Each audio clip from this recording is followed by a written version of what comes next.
Olá! Você presta atenção por onde anda? Um buraco, um bueiro sem tampa. Nesta semana vamos mostrar os perigos que você corre ao sair de casa. Ao andar pela rua, ao passear por um shopping, verdadeiras armadilhas que muitas vezes nem percebemos e podem trazer sérios prejuízos. Um local tão inofensivo. Estamos num shopping. Aparentemente nenhum problema, mas é só aparentemente. Se engana quem pensa que por aqui estamos livres deles.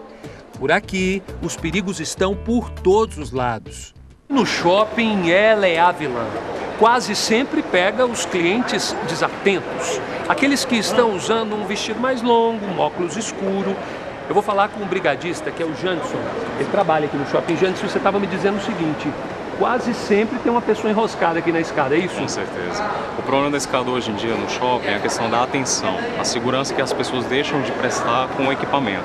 Por ele ser um equipamento elétrico, ele requer toda a atenção da pessoa, ou seja, desobstrução das mãos. Então nós temos pessoas carregando criança, tomando um copinho de café, ou falando no celular, ou conversando com outra pessoa. Isso reflete o quê? Retirar a atenção dela com o equipamento. Então se der um pico de energia e ela não estiver atenta nos corrimões, ela pode vir a causar um acidente. Agora me diga uma coisa, quase sempre é mulher que fica presa aqui. Infelizmente quase sempre é a mulher, por conta do vestido longo, por conta do celular, que ela é mais apegada, ou conversando, ou às vezes até se maquiando.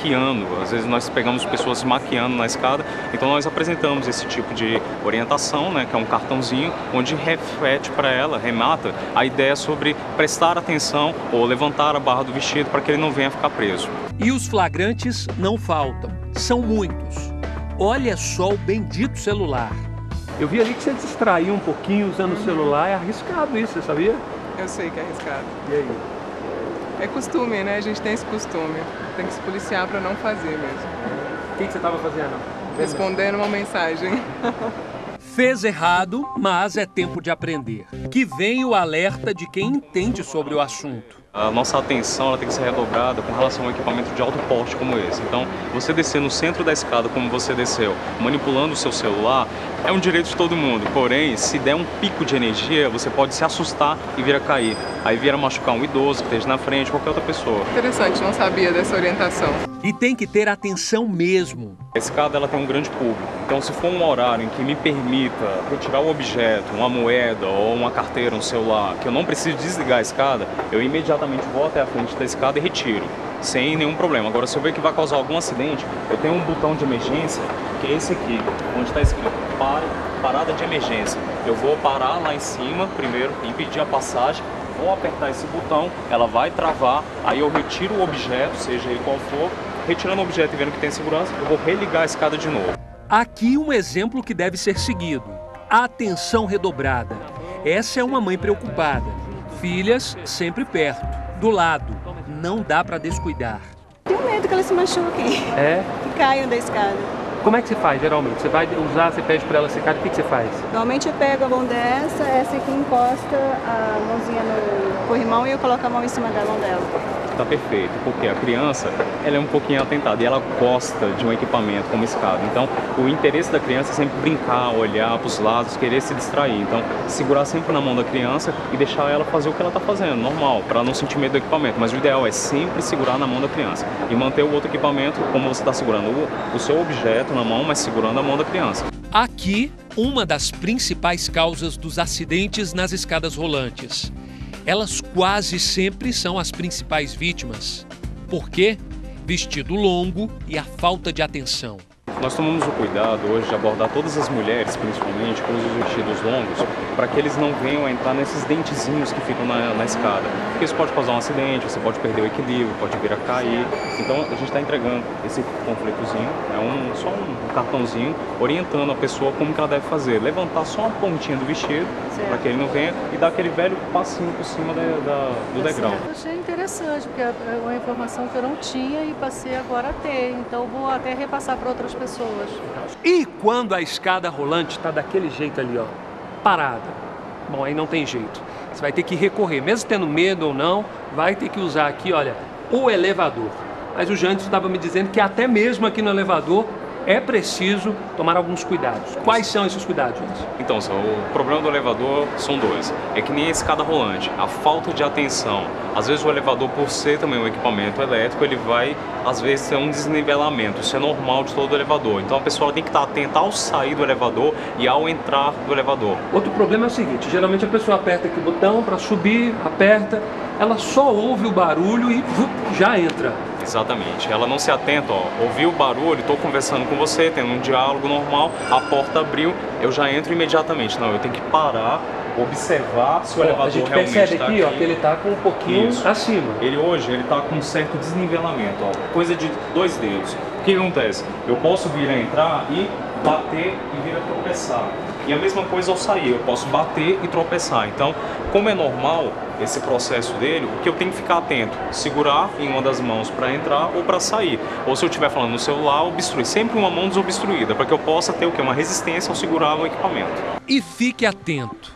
Você sabe de quem é a responsabilidade quando ocorre um acidente dentro de um shopping?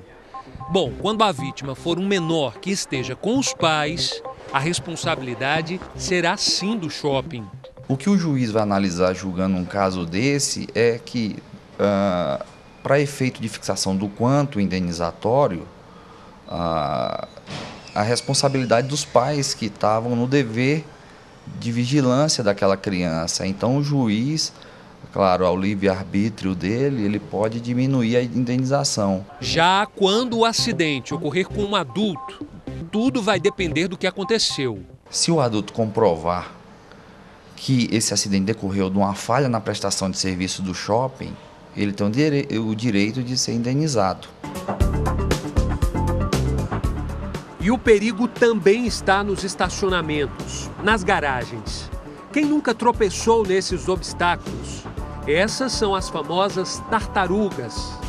Sônia sabe bem quem são elas. Foi surpreendida, caiu e fraturou os dedos. Estava me encaminhando pro elevador quando aqueles obstáculos, aquelas tartaruguinhas que volteavam o elevador, eu tropecei numa delas e saí rolando como uma bola. Até os carros que iam passando, que iam estacionar, pararam, correram para me socorrer. Eu fraturei o dedo, machuquei a mão. Uma dor inexplicável. Eu tive a mão imobilizada, o dedo imobilizado, fiquei com o dedo imobilizado durante uma semana, depois mais 10 sessões de fisioterapia e até hoje eu tenho sequelas no dedo, porque ele ficou torto. E agora muda o tempo, sei lá, o negócio dói para burro. O imprevisto, por causa das tartarugas, atrapalhou e muito a vida da jornalista. Uma mão imobilizada, dedo não engessa, começa por aí. Então, eu tinha que enfiar a mão num saco plástico, não servia em nenhuma luva. Eu moro sozinha.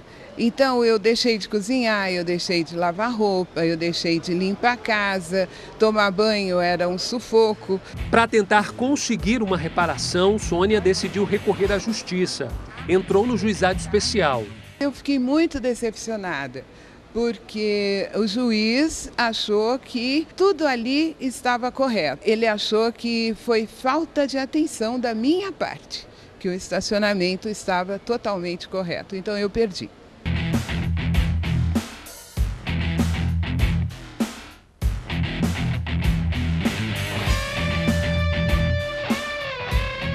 Áreas alagadas, desabamentos, árvores que caem sobre os carros.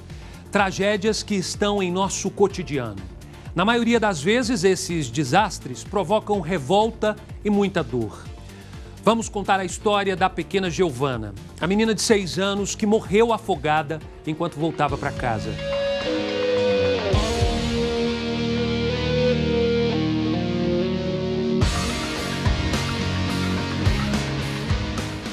Relembrar tudo o que ela passou ainda dói muito. As lágrimas são inevitáveis. Uma mãe com o coração despedaçado. As lembranças da pequena Giovana ainda estão ali. Parece que tudo aconteceu ontem, mas desde a tragédia já se passaram 5 meses. Outubro. Como de costume, Dona Maria estava no ponto de ônibus, à espera da filha. A menina viria num ônibus escolar. Nesse dia demorou. Aí, de repente, a filha da minha cunhada ligou dizendo que ela tinha ido para o hospital e que as outras crianças do ônibus estavam lá no corpo de bombeiro. Tudo aconteceu neste viaduto aqui de Ceilândia, cidade satélite do Distrito Federal.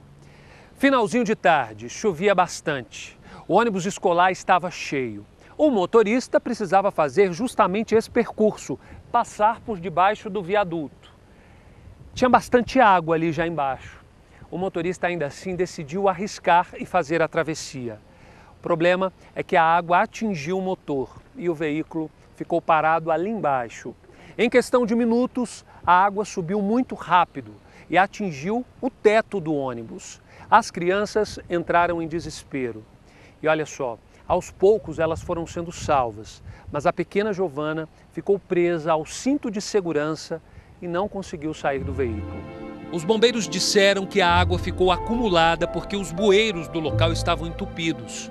Blocos de concreto foram colocados na pista para impedir a passagem e evitar mais tragédias. Ainda assim, os bueiros continuam com muita sujeira, o que representa um risco muito grande. Não existe sistema de coleta de água de chuva, que seja bueiros, boca de lobo, que consiga dar vazão em pouco tempo a um volume muito grande de uma chuva concentrada num só local. Então, o que fazer quando se deparar com um alagamento? Como agir? Se você não consegue ver o meio-fio por onde você está passando com o seu carro, não enfrente, não passe, porque você já não consegue perceber em que altura a água está. Mas para resolver os problemas é preciso mais. Não basta apenas conhecer os riscos.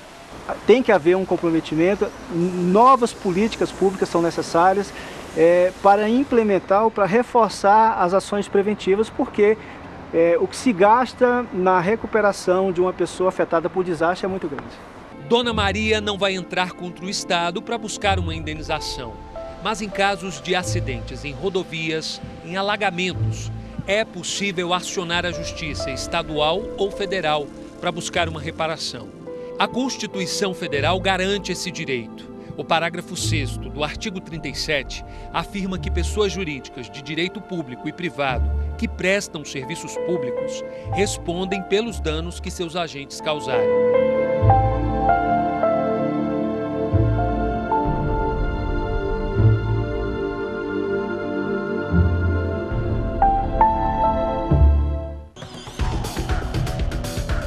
Numa situação de emergência, um item de segurança pode se tornar um obstáculo.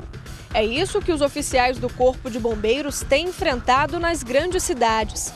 Prédios altos, cerca elétrica e um sufoco para conseguir chegar no local do acidente. Fomos conferir de perto essa realidade. Nesse prédio aqui mesmo, a cerca elétrica ela é uma proteção, a proteção patrimonial. Mas uma viatura, um caminhão do Corpo de Bombeiros, aquele caminhão, entrar, né? Uma escada mecânica, um caminhão de água, ele para entrar aqui, nós vamos ter que cortar a cerca elétrica, na verdade, para ter o acesso do Corpo de Bombeiros e se for um incêndio atingindo os andares mais altos. Entendi. Então a cerca elétrica é indispensável, mas ela acaba sendo uma contramão para os bombeiros. Ela vai retardar um pouco o nosso tempo de atendimento ao socorro. O incêndio muitas vezes acontece até por descuido.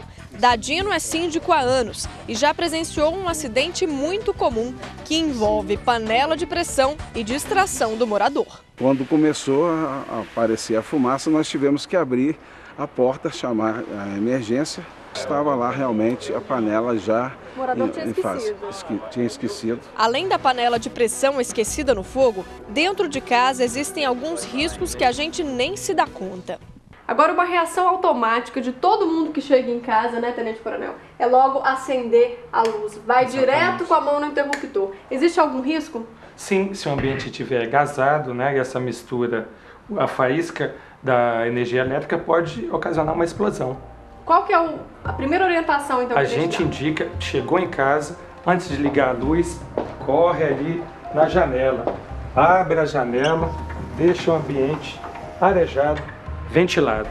Outra dica também que a gente pode dar é em relação às viagens. Viagens de final de semana, né? A gente vê aqui, olha, tá tudo ligado. É uma outra orientação também? Exatamente, a parte elétrica. Quando a gente vê o chamado Benjamin, né, vários equipamentos eletroeletrônicos ligados, isso pode ocasionar um curto-circuito, o aquecimento e gerar um incêndio. Além dos aparelhos eletrônicos ligados, qual que é o outro cuidado? Banheiro, por exemplo. Olha, a gente está entrando aqui no banheiro desse apartamento, a gente observa o chuveiro elétrico. O pessoal quer mudar a temperatura de verão para inverno com o chuveiro ligado. Não faça essa hipótese alguma.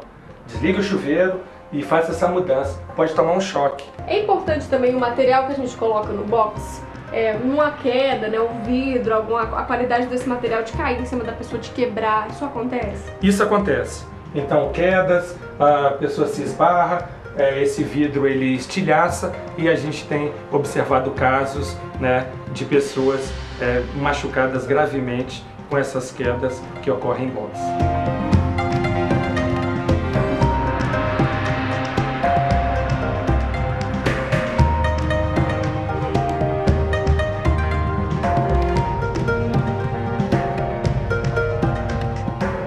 Muitas vezes nos descuidamos e aí, nesses momentos, somos surpreendidos.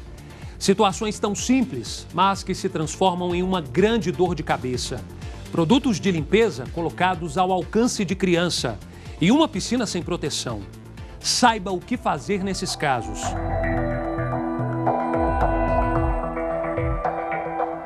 O risco muitas vezes parece invisível, mas muda a vida de muitas crianças. Até dentro de casa, sob os cuidados dos pais, os pequenos correm risco.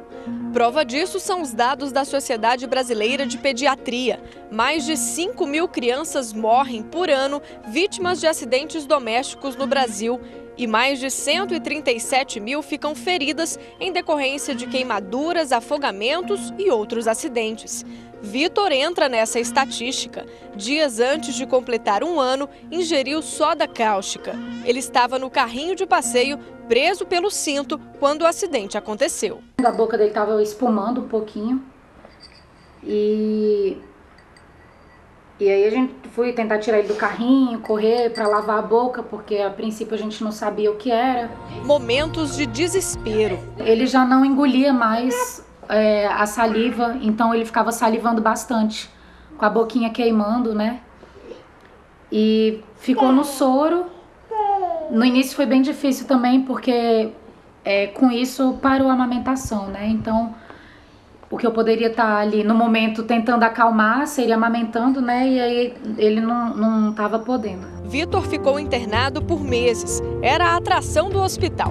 Mas a notícia que a equipe médica tinha para a mãe não era das melhores. A gente perguntou o que poderia acontecer.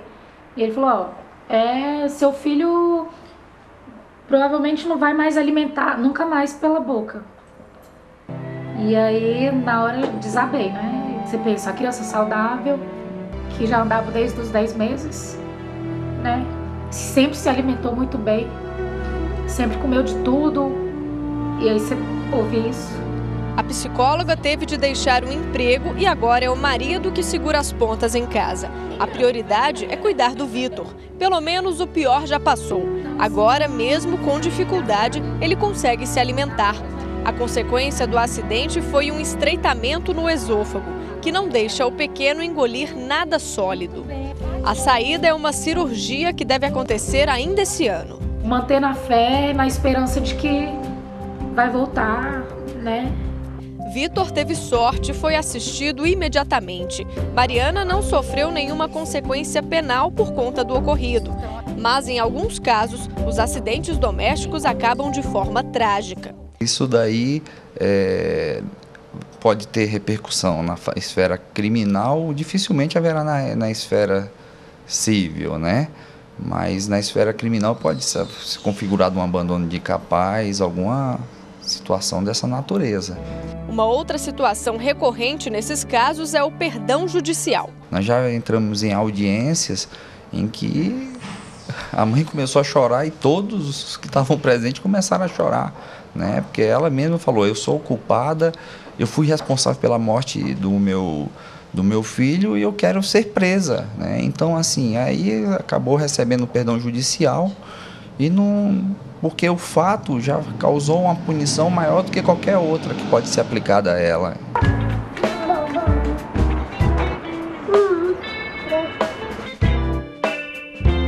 Na imaginação de Davi, de apenas 1 ano e 8 meses, a tentativa de escalar a tela passa longe de ser um perigo. O pequeno Homem-Aranha não para quieto. Davi, ele é um menino que tem muita energia, ele não para. Ele gosta de correr, gosta de subir no sofá. Então, o tempo todo eu tenho que ficar atrás dele, cuidando dele. Eu fico com muito medo que ele se machuque.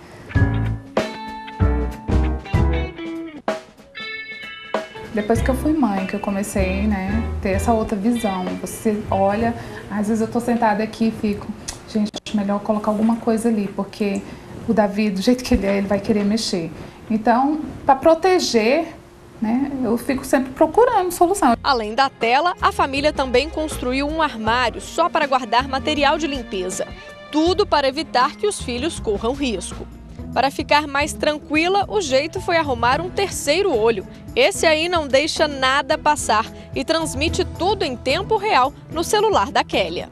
Pronto, é tudo que eu preciso. Eu preciso de uma câmera em casa, porque, querendo ou não, me passa mais tranquilidade. Eu consigo ver se ele está brincando, se ele está sentado, se ele está correndo. E quantas vezes eu precisei entrar, olhar alguma coisa que não estava legal e ligar. Olha, cuidado, ele está fazendo isso.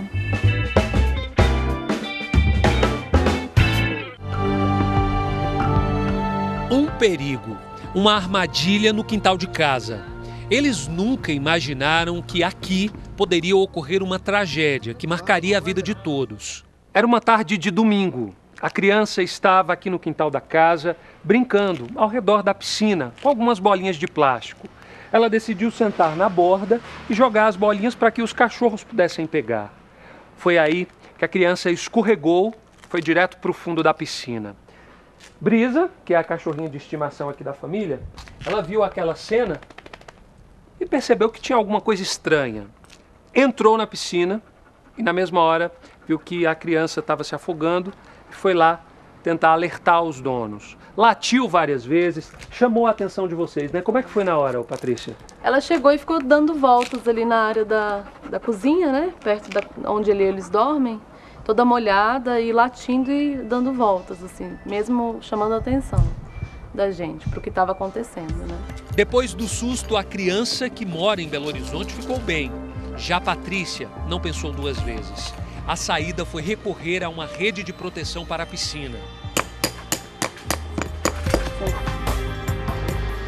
Esse foi o jeito encontrado por eles para garantir a segurança e a tranquilidade em casa. Recorrer à tela foi assim, quase que obrigatório, justamente para que isso não ocorra com mais ninguém dentro dessa casa, e é o que eu aconselho para todas as outras casas e locais que têm piscina. Uma tela ou uma grade, algo que proteja, faça com que a criança não tenha acesso direto, né? Que ela só tenha acesso na presença de algum adulto. Nossa sociedade é uma sociedade de risco, não adianta eu proceder de maneira preventiva se o meu vizinho, se o meu colega, se a minha pessoa do lado não procede de maneira preventiva.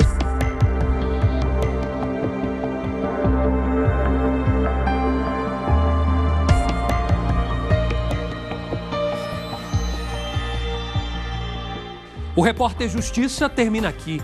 Participe do nosso programa. Envie uma sugestão de reportagem para a gente. Anote o e-mail: repórter.justiça@stf.jus.br. Na próxima semana tem mais. Até lá.